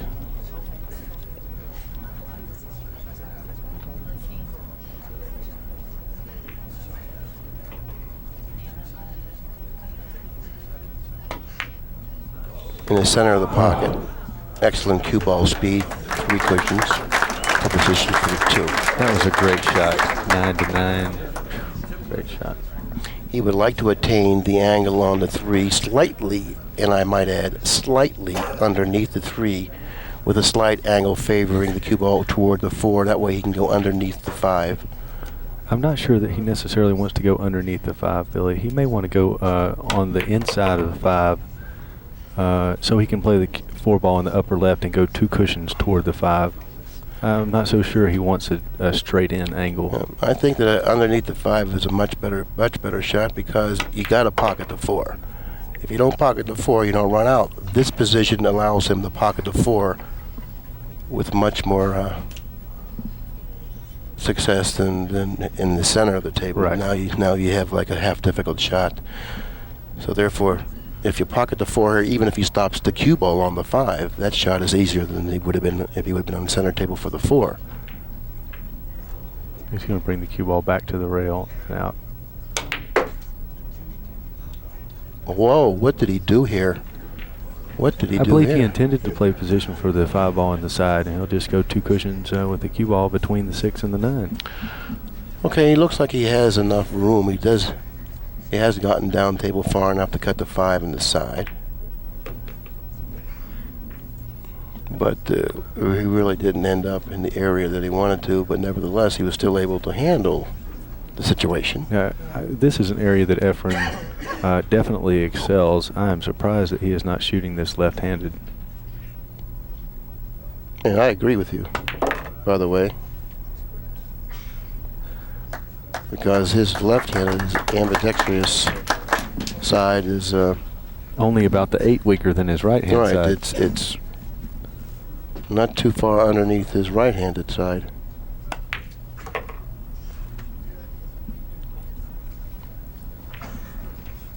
Well, with the pocketing of the 9, well, let's not take anything for granted and jinx him here.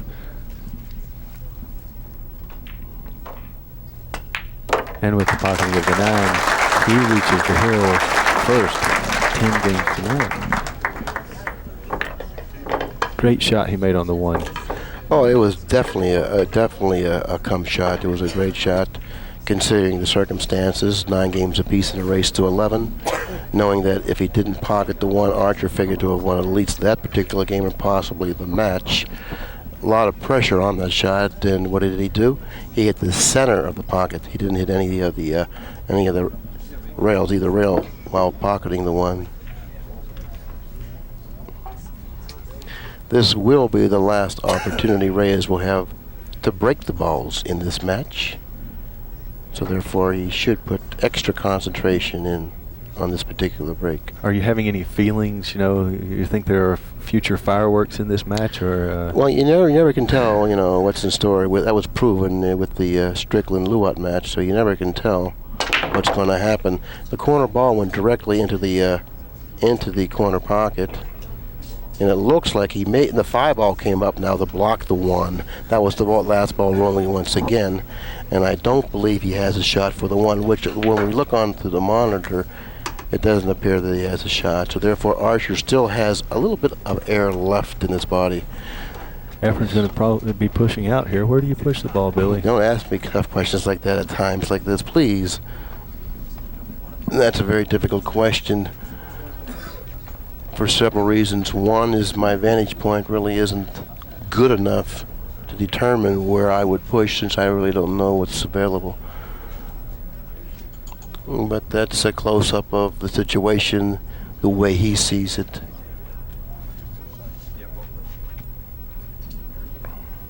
He may look to push the 3 and tie up the 2, possibly. No, well, you don't want to give him ball in hand here. By pushing the 3 and tying up the 2, he's going to probably have to kick it to 1. Oh, yeah, right. What's he going to do with the 1? He's going to masse. Well, I don't know if he'll shoot the way he just indicated or not. He's looking at massing around the 4. Well, that's absurd. Before I would do that, I would just shoot the 4 on the side and say, "Here, I got a trick in store for you. Do you have one for me? Give me the shot, and I'll show you the trick." You know, before I would masse it. Now, what EFREN has done is he's given Johnny an opportunity to play safe, going to the right-hand side cushion and kicking the 1 under the 5 very softly. I don't know if I would accept this shot, you know. I mean, he doesn't have to get away with it here.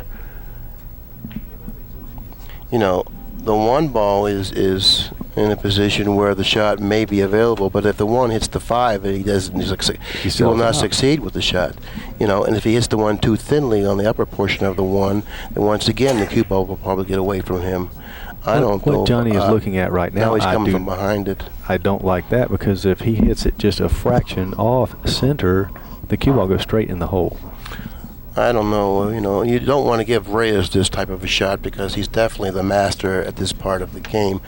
But yet you don't want to shoot it yourself. So this is really a dilemma that he's confronted with here. He's opting to shoot it. I don't know if I would have shot that shot. It was just a little too difficult to determine the outcome by shooting that shot. I think I would have left it up to my opponent to decide the fate with the stroke of his own cue stick. I don't know if the pocketing of the 1/8 is available. Let's take a look at the 1/8, Rick. It's difficult to tell if the 8 ball. Get the corner pocket and I'll get the lower corner pocket in play also. See if that 8 will pass. It does look like the 8 will pass the 2. It looks like the 8's aiming toward the 2. The 4. Or excuse me, the 4, yeah. What's he doing? Play safe under the 7. Oh, he tried to create a shot there by playing. Look what he's left Archer. Oh my goodness, this is. I'd rather be in a pit of snakes to be in Archer's position right now. I mean, he's a good 5 to 6 feet from the 1 ball. The 2 balls positioned at this end of the table. If he's able to pocket the 1, how is he going to get back down table for the 2? Cut the 1 in the side. Cutting the 1 on the side, the cue ball haphazardly will probably go toward the 5 somewhere. What's going to happen? There's really not much room for error considering the position of the 2. This is really, really a tough spot to be in.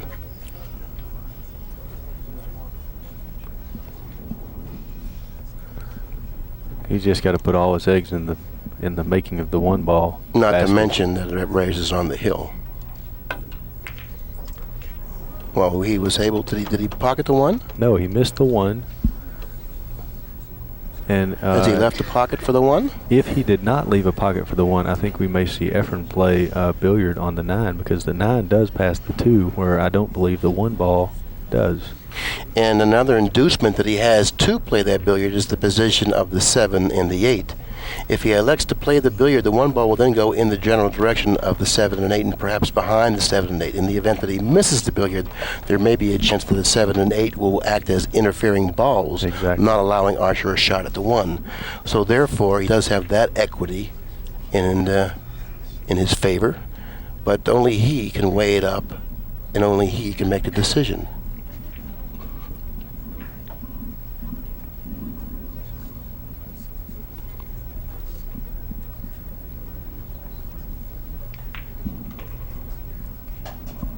That's a classic pose by EFREN. Both hands on the table in deep concentration, evaluating the situation. You know, there's something that I wish that we had available to us, but frankly, we're never going to have it available to us, and that is to actually hear and listen to the thoughts that are going through his mind or Archer's mind when they're at the table. What is going through his mind right now? You can never say never. You know. Oh, Pat may be working on that. If we could find that and bottle it, how much money do you think we'd make selling it? I think that it'll be mechanical and computer generated, not some, not a rabbit out of the hat thing, you know, that you can bottle per se. Well, might as well. If we're going to go that far, we might as well bottle it. Okay, Billy. Since we are electrical beings, and the signals that are in our body, neurochemical, electrical signals, if they can be decoded, then that is not impossible, out of the realm of possibility. Now, once again, you're going way over my head. Maybe not in your lifetime or ours. Pat, does he have a tendency of getting carried away like this often? He does? Am I out of line trying to control him somewhat? He's going to back kick the 1-2 cushions, unless he can hit the rail right where he's pointing. He's going to have to mass A to do that, and if he does that, he's going to try to pocket the 1. No, he's not going to try to pocket the 1. He just wants to shoot the 1 into the side cushion, so the 1 then travels midway across table. Cue ball will then come down this end of the table. Pocketing the 1 is maybe possible, but certainly not probably in his definitely on his mind. He wants to be able to create a better situation for himself. If he pockets the 1, the cue ball is going in the direction of the 9. No, it's going to come this way to the right of the 4. I hate to be right all the time, Billy. No, I don't. Well, you know, something strange is happening out here. I mean, believe me. What, because I was right? No, not because of the absurdity of the thought and of the execution of that particular shot. And to be able to pocket the 1 ball and expect to position the cue ball in the small area that was available is asking, I think, a little bit too much of yourself, for that matter, even of a fellow like EFREN Reyes. If I can see it, surely Johnny Archer, a 2-time world champion, can see it. And then he executed it a great shot.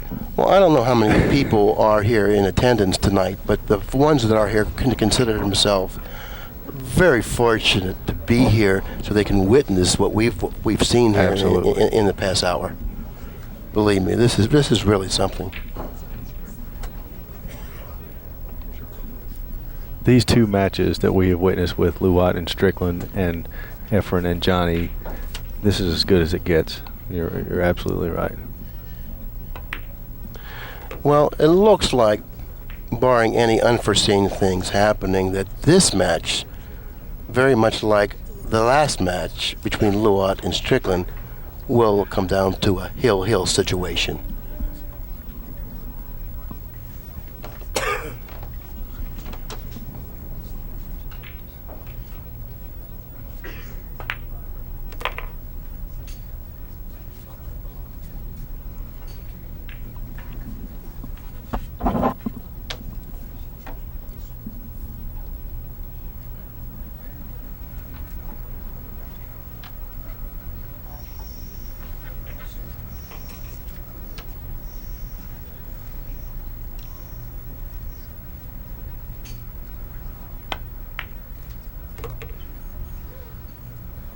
He overshot the mark slightly there. No, that's not exactly what you may consider ideal, but workable.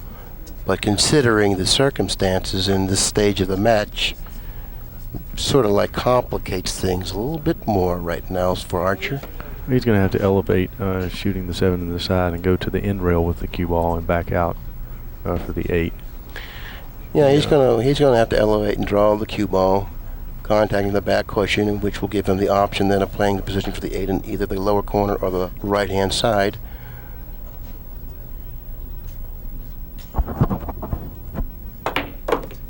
Okay, he's pocketed the 7 very cleanly, and he's gotten himself in a just about perfect line.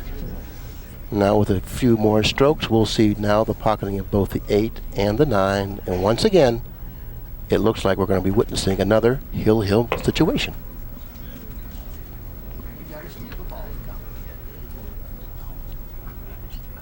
Acknowledgements for both these players is definitely definitely. How about a nice hand for Johnny Archer and EFREN Reyes? Well, I'll tell you, these people have certainly been entertained thoroughly with the two matches that we saw here tonight, that we have seen here between Reyes and Archer and also Luat in Strickland. And the verdict isn't back on this match yet, but very shortly it will be. It's so exciting. It really has been an exciting evening up to this point here at the Sands region number 21. On the undefeated side, I might add. Reyes, after racking the balls, walking away from the table, laughing. What a great disposition that man has. I mean, I really don't know of a finer person on the tour than EFREN Reyes. He's just a beautiful person, and that's about the most descriptive words I can use to describe. He's a Mr. good Reyes person as he is from the Philippines. He's a good person as he is a player, and that about sums it up. Matter of fact, that's even probably more appropriately said.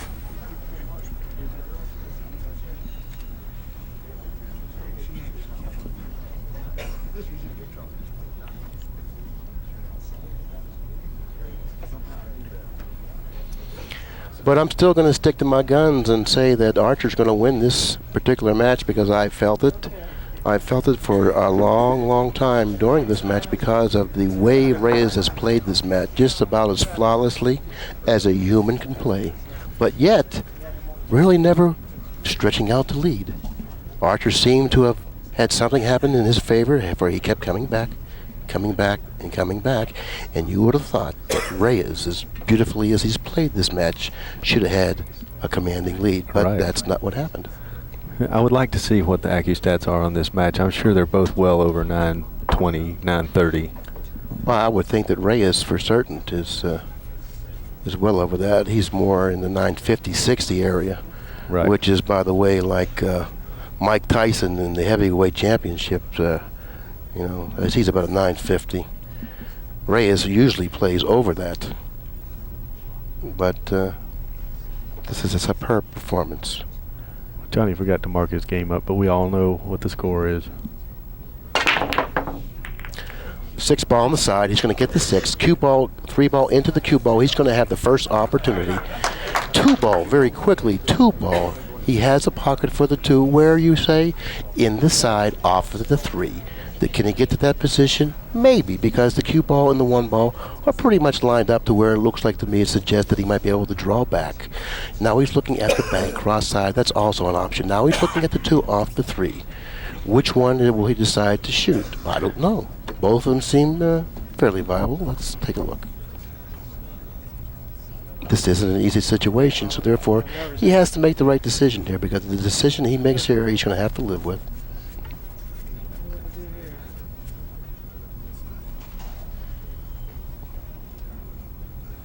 Well, one thing for sure, Dave, I certainly would rather be Archer than Reyes, because at least Archer has something to say about his destiny. Right. Johnny is looking at shooting the 1 in the upper right-hand corner and drawing the cue ball all the way to the end rail, right where he just put his cue, and spinning the cue ball possibly to the left, maybe playing the 2 ball in the same pocket as the 1 or in the right-hand side. He doesn't. The 2 ball on the right-hand side. No, he wants to play the 2 ball maybe off the 3. He pointed near the 9 on the rail to the right of the 9 where he would like the cue ball to come down to. And if it comes down to the right of the 9, he's in line for the 2 in the side off of the 3. I don't think he has another angle. There he goes. It's hard sometimes to pull the trigger. This is one of those instances where it's very difficult to get down over the ball and decide to go ahead and shoot. This is a necessitating situation, so eventually he does have to shoot. It's just that sometimes it's difficult to shoot.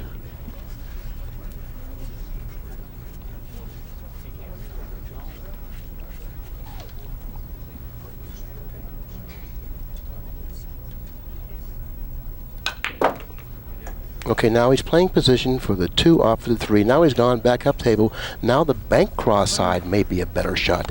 But of course, the angle that he's left himself on the 2 to bank it cross-side is not what you consider ideal.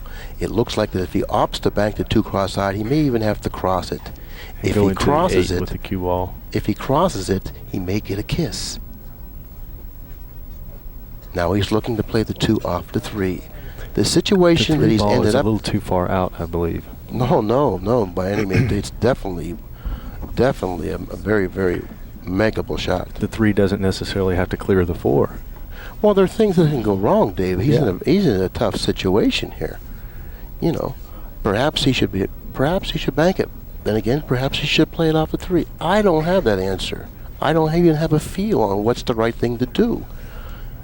I think that either one of them are difficult. You know, by playing the 2 off of the 3, if he happens to undercut the 2, he still has the chance of pocketing the 2 without even hitting the 3. By backing it cross side, he either makes it or misses it. There's no maybe there. Right. This way, by playing the 2 off the 3, he has a chance to make it 2 different ways. He has a chance of making it off the 3 or just cleanly into the pocket. Well, he's going all out, cutting the 2. And he's going to hit it with speed, too. There he goes with speed. Watch the cue ball. It's going in back of the 4. He needs the kiss there. He's gotten the kiss with a shot on the 3. Well, that was a gutsy shot. And by the way, he played that shot correctly. He hit it with speed. He hit it with speed, assuring himself that the 3 would then clear the 4. And also that he would have some type of a shot unless he was ill-fated. In that respect, he would come back to the table without a shot. But he does have a shot, so now his destiny definitely is in his control now.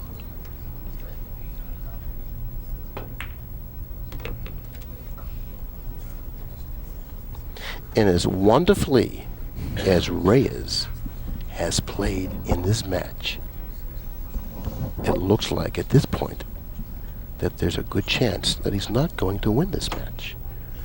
But this shot that Archer's confronted with here is a little bit touchy. A little bit touchy. He would like to go 2 cushions, or I'd say maybe right around the foot spot. That's the area where he would love to end up in. Right where you rack the balls, around the foot spot. Very cleanly pocketing the 4 ball. Okay, now all he needs to do is apply a good stroke, a lot of right-hand English, and play 1 rail position, hitting the 2nd rail, playing position for the 7 in the upper left. If he has that angle, he may be too thin for that. I doubt it. I think that he can do it. I think he can do it. Well, the angle he just looked at would indicate he's going 2 cushions. He doesn't want to hit before the side.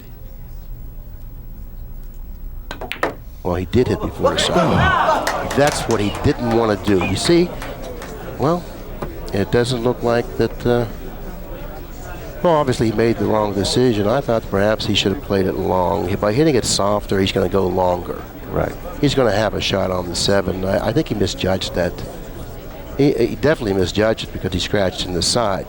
But that's not where the misjudgment came in. The misjudgment came in when he decided that he would shoot it hitting before the side because he felt that he couldn't get away from the side by shooting it in the other fashion, which obviously he could have, considering the action that he got by trying to hit before the side. That's an unbelievable turn of events right there.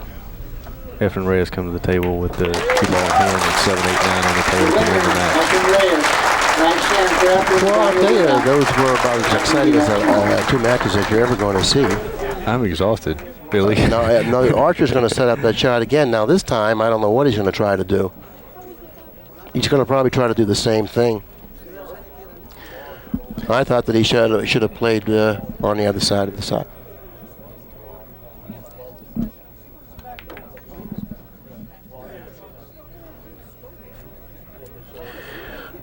Okay, we only got about a minute of tape left, and an interview at this time may be asking a little bit too much. But of course, I think we got enough excitement on the tape without an interview. Dave, you agree with that? I enjoyed it, Billy, very much. And so did I. And it's been a pleasure working with you again, Dave. And so on behalf of Dave Maddux, this is Bill Incardona saying thanks a lot for supporting ACCUSTATS. Give Pat a call, 1-800-828-0397.